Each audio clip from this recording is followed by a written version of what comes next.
Welcome back. You're watching Business Morning on Channels Television. We'll start our conversation now, and on the program today, we'll be looking at diversifying the economy, but a closer look at agriculture. A lot of things have happened in the last couple of months, and so we're going to be talking about it on the program today. How much more should be done to see and ensure that agriculture begins to take its rightful place, although it's happening, but a lot more needs to be done. I'll be having the conversation with two operators in the industry. African farmer Mogaji, he's a farmer and partner, Green Collar Jobs Initiative. And Mr. Alfred Uwerika, he's an agri-exporter and the Chief Executive Officer of Free J Consult. Thank you so much, gentlemen, for coming on the program. Good morning. Thank you very much. Good morning. So, interesting times we're in right now in the economy. And before now, we had, before now when we saw this pressure from the domestic and the international economic scene, we know that the agricultural sector had begun to record some kind of growth. But was it as improved, or has it improved as much as operators expected, or is it still at a slow pace? Slow pace, yes. Well, if you want me to respond to that, apparently there's an improvement. But what degree of improvement you're looking at for is what we are discussing now. For us in agric growth is a slow process. You need the stimulant to suddenly have an expansion. But for now, all the indices of growth are opened up. It is for us to tap into them. One of the issues that we raise conspicuously everywhere is, what do you do after having got a commodity or the product? So in trying to diversify and improve agriculture, that is one key area we need to drive very quickly. What do you do with the produce? Because the same produce that you produce with the beautiful weather we have is the same weather that will destroy those products in terms of deterioration. So we think there's been some improvement, but we as operators have saying, begin to look at this now, because very soon you get commodities and you have challenges of preservation, storage, and that plays back a decline again in the production cycle. So those are the values we see. And openly, what is conspicuously open now, like I was discussing with my colleague behind the camera, the export market is yearning for attention. The export market is so huge. Nigerians are shying away from that because of the technicalities involved. Having been in that business, I found the technicalities are not so cumbersome. It's a matter of putting the wheel. So we think there's so much window of growth. Now, for those who are into export business, that growth can be so spontaneous. Because the products you are exporting, there's a waiting market, and then processors quickly can do a recycle and move products out. So for us, the growth has been rather slow, but it's enabling. The awareness has been created. Nigerians are now tapping into agriculture as if it wasn't there before. Let's speak to the farmer. Let's speak to the farmer who I know has, every time I have this conversation with you, you're always promoting the fact that agriculture is doing so many good things. But I'd like to pick up from something from what Mr. Uwerika actually pointed out, that farmers are shying away from the export market. Why?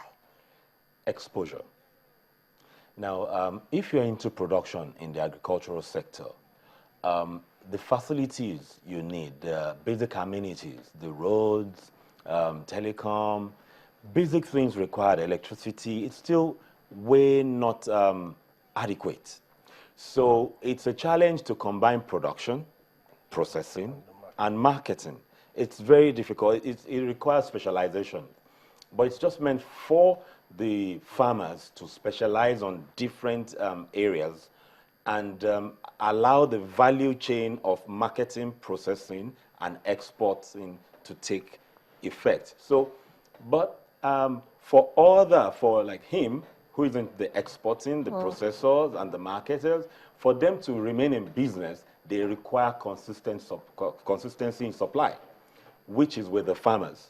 So there needs to be more done in that sector to ensure consistency in supply. When we talk about crops, we talk about irrigation farming. Irrigation should relatively be affordable or available to farmers. in the livestock industry, we need funds to get more to them.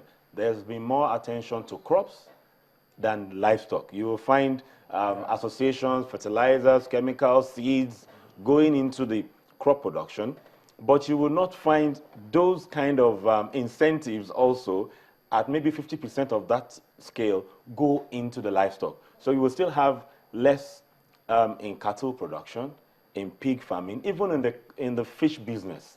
The least is the catfish. So we still need to balance it out, because when the farmers produce, most of the industry that takes more of that products is the livestock.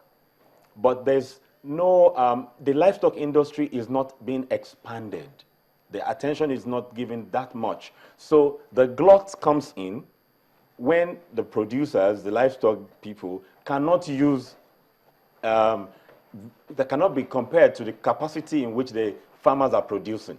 So do you have any idea why it seems as if more attention is being paid to crop production? Because I remember that some analysts actually sat down at the time and looked at the agricultural sector and said it required a full-pronged approach, boosting yields, shifting more production into high-value crops, reduce post-harvest and distribution losses. You've talked about the post-harvest and distribution losses, but then it seems as if the livestock, like you actually also pointed out, is lacking.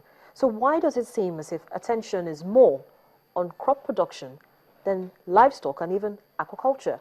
Mr. Werika. Well, I think you said something that is very conspicuous. It's a matter of government policy. The government policy to throw agric as a source of employment saw cropping as a quick source of employment. It employs a large percentage of the population. And because that has been rudimentary for a long time, government decided to put attention on cropping. But, and we've been relying on one subject that we can get livestock business based from the north.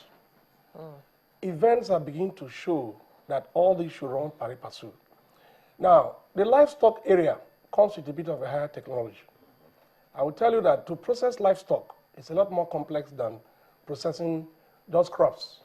True. And in livestock business, there's a lot involved, veterinary services and all that. And then you have what they call a duration, what they call a gestation period, to have a multiplier effect. So these are the challenges that are facing us. I see there is this thing about saying we have protein already on the ground.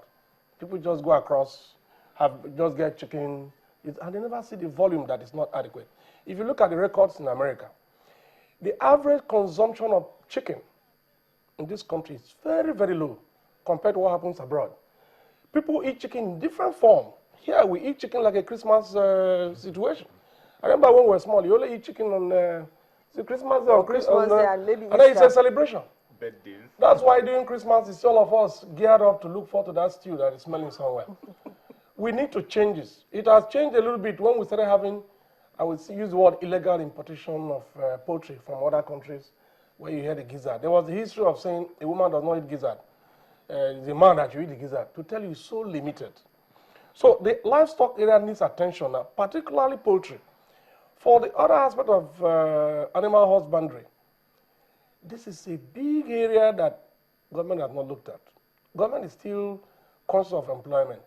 I recall very well a lot of veterinary doctors. I was one of those training in university as a veterinary doctor.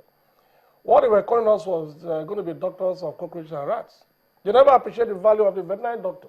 So most veterinary doctors are underutilized because the animal area is very low.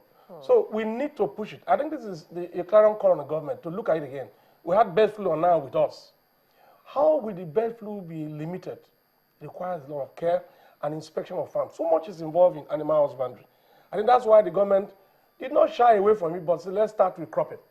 But I think it's inevitable that we must move to that if we have to improve our protein consumption in this country.